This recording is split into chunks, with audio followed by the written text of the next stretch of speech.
शहर की ऊंची इमारतों के बीच, जहां शोर कभी थमता नहीं, वहां एक आलीशान फ्लैट में आर्यन और उसकी पत्नी साक्षी अपने नए सपनों की योजना बना रहे थे। साक्षी शीशे के सामने खड़ी अपने चेहरे पर महंगे प्रोडक्ट्स लगा रही थी, पर उसके मन में सुंदरता से ज्यादा दिखावे की भूख थी। आर्यन, सुना तुमने? मिसेस खन्ना ने पिछले हफ्ते ही नया डायमंड सेट लिया है। अब हमारे इस छोटे से घर में किटी पार्टी रखना मुझे शोभा नहीं देता, साक्षी ने छिड़ते हुए कहा। आर्यन ने लैपटॉप से नजरें हटाईं। उसके माथे पर चिंता की लकीरें थीं। साक्षी, बच्चों की स्कूल फीस और इस घर की किस्तों का बोझ ही इतना ज्यादा है कि नया घर लेना फिलहाल मुमकिन नहीं है। साक्षी ने गुस्से में अपनी लिपस्टिक मेज पर पटक दी। तो क्या मैं अपनी पूरी जिंदगी इसी घुटन में बिता दूंगी? मुझे बड़ा घर चाहिए, बड़ी गाड़ियां चाहिए। तभी आर्यन के फोन की घंटी बजी। स्क्रीन पर बाबूजी का नाम चमक रहा था। शहर से कोसों दूर पहाड़ों की गोद में बसे एक छोटे से गांव में दीनदयाल जी अपनी पुरानी हवेली की ढलान वाली छत पर बैठे थे। उनकी आंखों में मोतियाबिंद की हल्की धुंध थी और फेफड़ों में पुरानी खांसी का बसेरा। पिछले साल उनकी पत्नी के जाने के बाद यह बड़ी हवेली उन्हें काटने को दौड़ती थी। उन्होंने कांपते हाथों से फोन मिलाया था। हेलो आर्यन बेटा, कैसे हो? जी बाबूजी, ठीक हूं, कुछ काम था? मैं अभी ऑफिस के काम में फंसा हूं। आर्यन की आवाज में कोई गर्मजोशी नहीं थी। बेटा, पिछले कुछ दिनों से सांस लेने में बहुत तकलीफ हो रही है। यहां गांव के डॉक्टर से आराम नहीं मिल रहा। सोचा अगर तुम कहो तो शहर आकर किसी अच्छे डॉक्टर को दिखा लूं। अकेले जाने की अब हिम्मत नहीं होती। डंडा पकड़कर भी ज्यादा दूर चला नहीं जाता, दीनदयाल जी ने उम्मीद से कहा।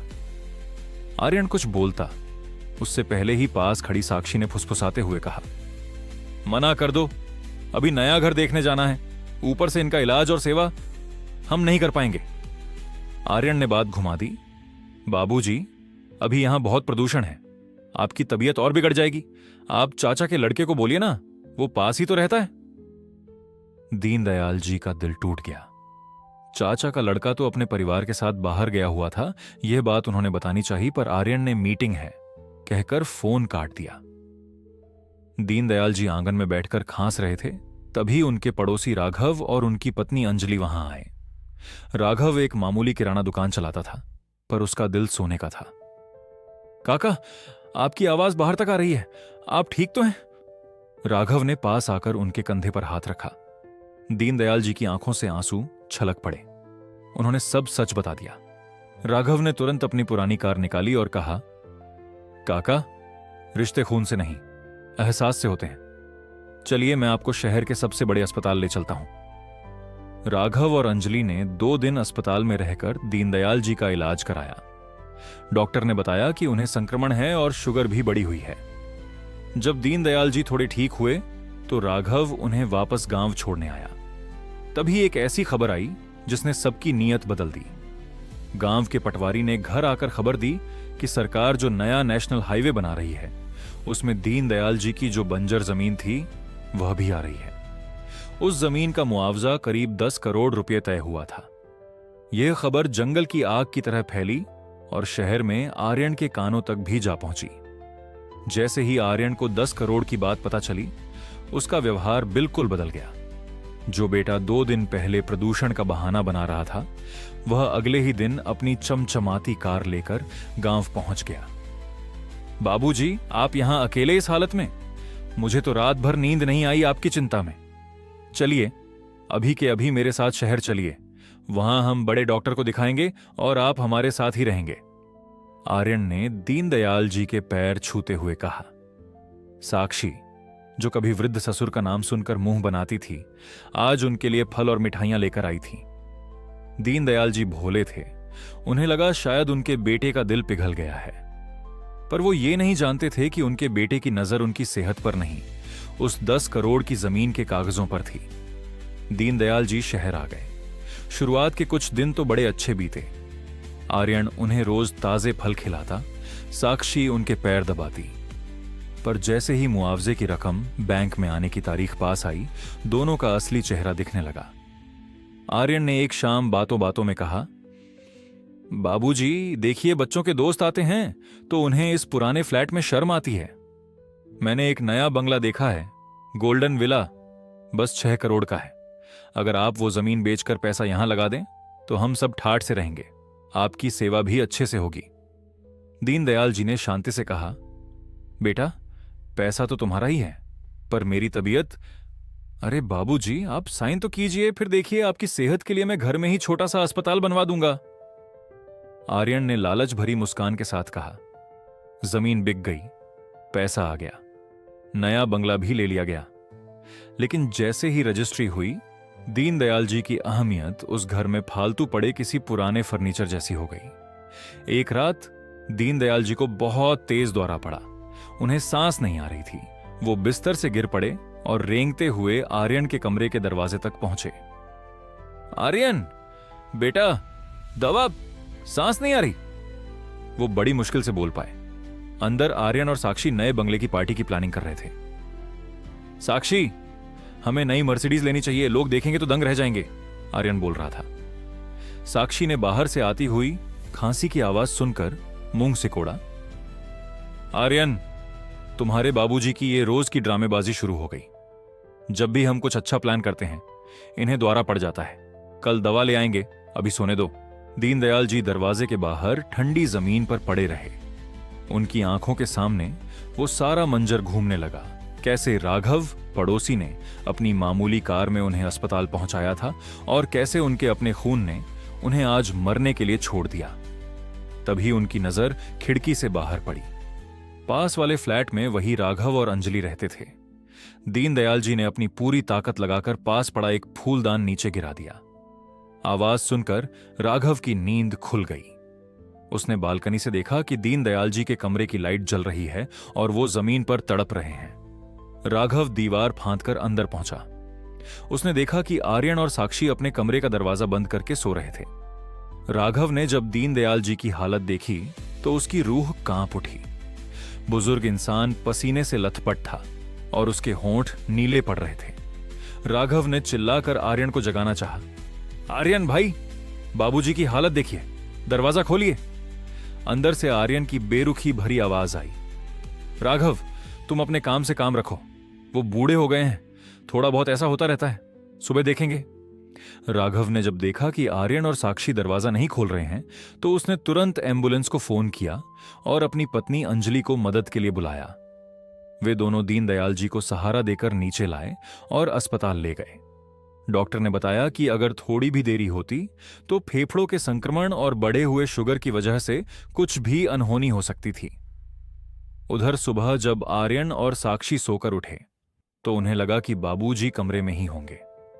वे अपनी नई कार और फर्नीचर की चर्चा में मगन थे। लेकिन जब उन्होंने देखा कि बाहर राघव की पत्नी खड़ी है और बाबूजी का कमरा खाली है तो उनके होश उड़ गए। तभी राघव का फोन आया। आर्यन भाई, काका अस्पताल में हैं और अब वे ठीक हैं, पर उन्होंने एक फैसला लिया है। आर्यन और साक्षी हड़बड़ाकर अस्पताल पहुंचे। वहां दीनदयाल जी बेड पर बैठे थे। उनके पास गांव से आए पटवारी और वकील साहब भी थे। आर्यन ने घबराहट में पूछा, बाबूजी, आप यहां? और ये वकील साहब यहां क्या कर रहे हैं? दीनदयाल जी की आंखों में अब मोह की पट्टी उतर चुकी थी। उन्होंने शांत स्वर में कहा, बेटा, तुमने मुझे शहर अपनी सेवा के लिए नहीं बल्कि उस 10 करोड़ की जमीन के लालच में बुलाया था। कल रात जब मैं सांस के लिए तड़प रहा था और तुम मजे से सो रहे थे, तभी मुझे समझ आ गया कि असली रिश्ता खून का नहीं, इंसानियत का होता है। वकील साहब ने एक फाइल आगे बढ़ा दी। दीनदयाल जी ने कहना जारी रखा, मैंने अपनी जमीन की रजिस्ट्री का फैसला बदल दिया है। जो 3 करोड़ का बंगला तुमने मेरे नाम पर लिया है उसमें अब मैं रहूंगा और मेरा ख्याल राघव और अंजलि रखेंगे।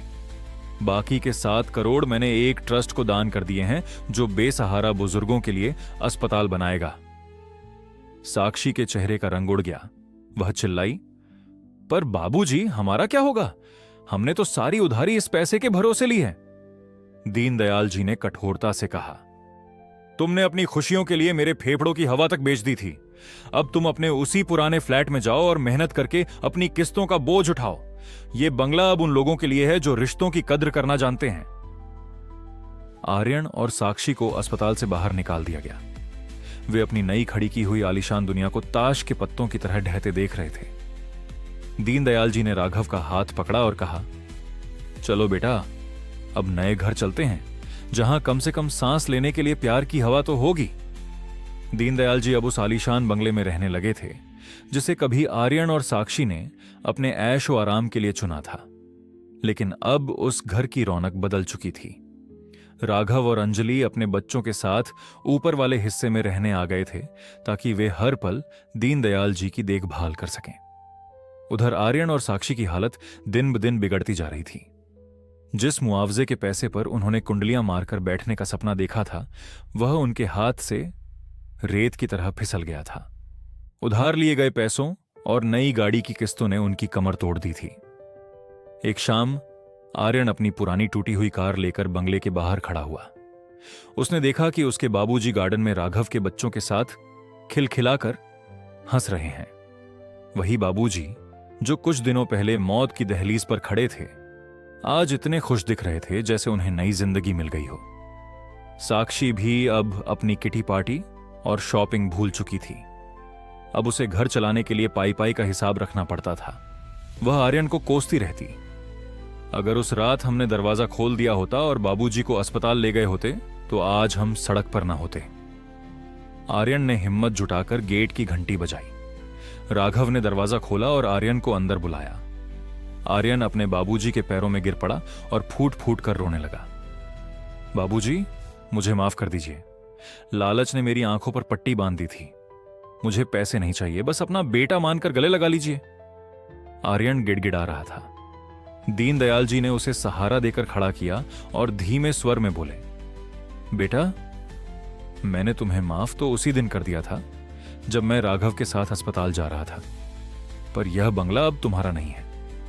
मैंने अपनी वसीयत में लिखवा दिया है कि मेरे जाने के बाद यह घर एक वृद्धाश्रम बनेगा, जहां उन बुजुर्गों को पनाह मिलेगी जिनके अपने बच्चों ने उन्हें बेसहारा छोड़ दिया है। साक्षी भी पीछे खड़ी यह सब सुन रही थी। उसकी आंखों से पछतावे के आंसू गिर रहे थे। उसे एहसास हुआ कि उसने सिर्फ एक घर नहीं खोया, बल्कि एक पिता का आशीर्वाद भी खो दिया था। दीनदयाल जी ने अपनी जेब से कुछ पैसे निकाले और आर्यन के हाथ में रखे। ये तुम्हारी मेहनत की कमाई नहीं है, पर एक पिता की तरफ से आखिरी मदद समझकर रख लो। जाओ और अपनी मेहनत से अपनी दुनिया फिर से खड़ी करो। याद रखना, मकान ईंटों से बनता है, पर घर अपनों के प्यार और सम्मान से ही टिकता है। आर्यन और साक्षी भारी कदमों से उस घर से बाहर निकल गए। पीछे मुड़कर देखा तो बंगले की नेम प्लेट पर अब आर्यन निवास नहीं, बल्कि ममता का बसेरा लिखा हुआ था। आर्यन और साक्षी उस बंगले की दहलीज से बाहर तो आ गए थे, पर उनके दिल के अंदर पछतावे की आग दहक रही थी। आर्यन ने मुड़कर उस नेम प्लेट को देखा जिस पर ममता का बसेरा लिखा था और उसकी आंखों से आंसू टपक पड़े। उसे याद आया कि कैसे उसने अपने बीमार बाबूजी को पैसों के लिए शहर बुलाया था और उनकी तबीयत बिगड़ने पर उन्हें सड़क पर तड़पने के लिए छोड़ दिया था। साक्षी के पैर भी अब भारी हो गए थे। जो महंगी साड़ियां और गहने उसे कभी दुनिया की सबसे बड़ी खुशी लगते थे, आज वे सब उसे बोझ लग रहे थे। उसने आर्यन का हाथ पकड़ा और कहा, आर्यन, बाबूजी ने ठीक कहा था। हमने ईंटों का महल तो बना लिया था, पर इंसानियत की नींव रखना भूल गए थे। राघव और अंजलि बंगले की छत से उन्हें जाते हुए देख रहे थे। राघव ने दीनदयाल जी के कंधे पर हाथ रखा और बोला, काका, आपने आज एक पिता और एक इंसान होने का फर्ज बखूबी निभाया है। आपने उन्हें सजा नहीं दी, बल्कि उन्हें खुद को सुधारने का एक मौका दिया है। दीनदयाल जी ने एक लंबी सांस ली और अपनी लाठी के सहारे खड़े हुए। उनके चेहरे पर अब कोई दुख नहीं था, बल्कि एक सुकून था। उन्होंने राघव से कहा, बेटा, जब तक इंसान के पास पैसा होता है उसे लगता है कि वो खुदा है, पर जब रिश्ते उसे ठोकर मारते हैं तब उसे अपनी असलियत समझ आती है। वक्त बीतता गया और ममता का बसेरा वाकई में शहर का सबसे सुंदर घर बन गया। वहां अब केवल दीनदयाल जी ही नहीं, बल्कि शहर के और भी कई बेसहारा बुजुर्ग रहने लगे थे। वहां हर शाम भजन होते और ठहाकों की आवाज गूंजती। राघव और अंजलि उन सब बुजुर्गों की सेवा अपने माता पिता की तरह करते थे। आर्यन और साक्षी ने अपने पुराने फ्लैट को ही अपना ठिकाना बनाया और मेहनत की जिंदगी शुरू की। आर्यन अब दिन रात काम करता ताकि अपनी पुरानी किस्तों को चुका सके, और साक्षी ने भी किटी पार्टियों के बजाय एक छोटी सी नौकरी करना शुरू कर दिया था। 1 साल बाद दिवाली की रात को आर्यन और साक्षी चुपके से उस बंगले के बाहर खड़े होकर दियों की रोशनी देख रहे थे। तभी राघव की नजर उन पर पड़ी। उसने जाकर दीनदयाल जी को बताया। दीनदयाल जी बाहर आए और अपने बेटे बहू को सड़क पर खड़ा देखा। इस बार आर्यन ने पैसे नहीं मांगे, बल्कि घुटनों पर बैठकर सिर्फ आशीर्वाद मांगा। दीनदयाल जी ने उन्हें गले लगा लिया और कहा, बेटा, घर के दरवाजे आज भी खुले हैं, पर अब यहां लालच की नहीं, सेवा की जगह है। क्या तुम दोनों यहां के बुजुर्गों की सेवा में मेरा हाथ बटा सकते हो? आर्यन और साक्षी की आंखों में खुशी के आंसू थे। वे समझ गए थे कि जीवन की सबसे बड़ी पूंजी पैसा नहीं, बल्कि अपनों का साथ और दुआएं होती हैं। आर्यन और साक्षी अब हर शाम ममता का बसेरा आने लगे। वे अब वहां मालिक बनकर नहीं, बल्कि सेवक बनकर आते थे। साक्षी, जो कभी रसोई में जाने से कतराती थी, अब अपने हाथों से बुजुर्गों के लिए नरम रोटियां और दलिया बनाती थी। आर्यन भी दफ्तर से थका हारा आने के बाद घंटों बाबूजी और अन्य बुजुर्गों के साथ बैठकर उनकी बातें सुनता और उनके पैरों में तेल की मालिश करता था। दीनदयाल जी की सेहत में भी अब काफी सुधार था, क्योंकि उन्हें वह सम्मान और प्यार मिल रहा था जिसकी उन्हें तलाश थी। एक दिन आर्यन ने बाबूजी के पास बैठकर बड़े धीरे से कहा, बाबूजी, मुझे समझ आ गया है कि असली सुख 5 करोड़ के बंगले या आलीशान गाड़ी में नहीं है। असली सुख तो आपकी इस मुस्कुराहट में है जो मुझे सेवा करके मिलती है। साक्षी ने भी दीनदयाल जी के सामने सिर झुकाकर माफी मांगी और कहा, बाबूजी, मुझे दिखावे की भूख ने अंधा कर दिया था, पर अब मुझे समझ आया है कि गहनों से ज्यादा कीमती आपके आशीर्वाद की चमक होती है। तभी गांव से चाचा का लड़का अमित भी वहां पहुंचा। वह भी जमीन के पैसों में हिस्सा मांगने आया था, लेकिन जब उसने देखा कि आर्यन और साक्षी निस्वार्थ भाव से सेवा कर रहे हैं और सारा पैसा एक ट्रस्ट में जा चुका है, तो उसे अपनी छोटी सोच पर शर्म आ गई। दीनदयाल जी ने मुस्कुराते हुए सबको अपने पास बुलाया और बोले, जिंदगी एक कड़वा सच सिखाती है। जब हम केवल अपने लिए जीते हैं तो हम अकेले पड़ जाते हैं, पर जब हम दूसरों के आंसू पोंछने के लिए हाथ बढ़ाते हैं तो ईश्वर स्वयं हमारे दुखों का बोझ उठा लेता है। उस रात ममता का बसेरा में एक अलग ही शांति थी। राघव और आर्यन मिलकर आंगन में दिए जला रहे थे। अब वह घर केवल ईंट पत्थरों की इमारत नहीं थी, बल्कि प्यार, विश्वास और प्रायश्चित की एक मिसाल बन चुका था। दीनदयाल जी ने अपनी वसीयत में एक और छोटी सी शर्त जोड़ी थी। उन्होंने लिखा था कि आर्यन और साक्षी को तब तक इस सेवा कार्य में लगे रहना होगा जब तक उनकी आत्मा पूरी तरह शुद्ध न हो जाए। दीनदयाल जी ने अपनी वसीयत में जो आखिरी शर्त जोड़ी थी, उसने आर्यन और साक्षी के दिलों को पूरी तरह बदल दिया। अब वे दोनों केवल दिखावे के लिए नहीं, बल्कि अपनी रूह की शांति के लिए सेवा करने लगे थे। वक्त का पहिया घूमता रहा। ममता का बसेरा अब उन बुजुर्गों के लिए एक तीर्थ बन चुका था जिन्हें उनके अपनों ने ठुकरा दिया था। दीनदयाल जी अब बहुत बुजुर्ग हो चुके थे, पर उनकी आंखों में वह चमक आज भी थी जो अपनों के सुधर जाने पर आती है। एक ठंडी सुबह जब सूरज की पहली किरण आंगन में पड़ी, दीनदयाल जी ने आर्यन और साक्षी को अपने पास बुलाया। उन्होंने कांपते हुए हाथों से उन दोनों का हाथ पकड़ा और बोले, बेटा, आज मेरी आत्मा को शांति मिल गई है। मैंने तुम्हें वह दौलत दी थी जो खत्म हो जाती है, पर तुमने मुझसे वह सबक सीखा जो उम्र भर साथ रहता है। आर्यन की आंखों से आंसू गिर रहे थे। उसने कहा, बाबूजी, आपने हमें सही रास्ता दिखाया। अगर आप उस दिन कड़ा फैसला नहीं लेते तो हम कभी इंसान नहीं बन पाते। दीनदयाल जी ने मुस्कुराते हुए राघव और अंजलि की तरफ देखा और फिर अपनी आंखें हमेशा के लिए मूंद लीं। उनके चेहरे पर एक अजब सा सुकून था। उनके जाने के बाद आर्यन और साक्षी ने उस बंगले को और भी बड़ा रूप दिया। उन्होंने अपनी पूरी जिंदगी उन बेसहारा बुजुर्गों के नाम कर दी। अब वहां कोई किसी का ससुर या दामाद नहीं था, बल्कि सब एक ही परिवार के सदस्य थे। गांव की वह जमीन जिसका लालच कभी आर्यन के मन में था, अब वहां एक बड़ा अस्पताल खड़ा था जो गरीबों का मुफ्त इलाज करता था। कहानी का अंत हमें यही सिखाता है कि रिश्ते पैसों की नींव पर नहीं, बल्कि त्याग और सम्मान की जमीन पर टिकते हैं। लालच इंसान को अंधा कर सकता है, पर सच्चा पछतावा उसे दोबारा रोशनी दिखा देता है। ममता का बसेरा आज भी शहर के बीचों बीच खड़ा है, जहां हर शाम ढलते हुए सूरज के साथ बुजुर्गों के आशीर्वाद की खुशबू महकती है। कहानी अच्छी लगी हो तो लाइक करे, सब्सक्राइब करे। Thanks for watching.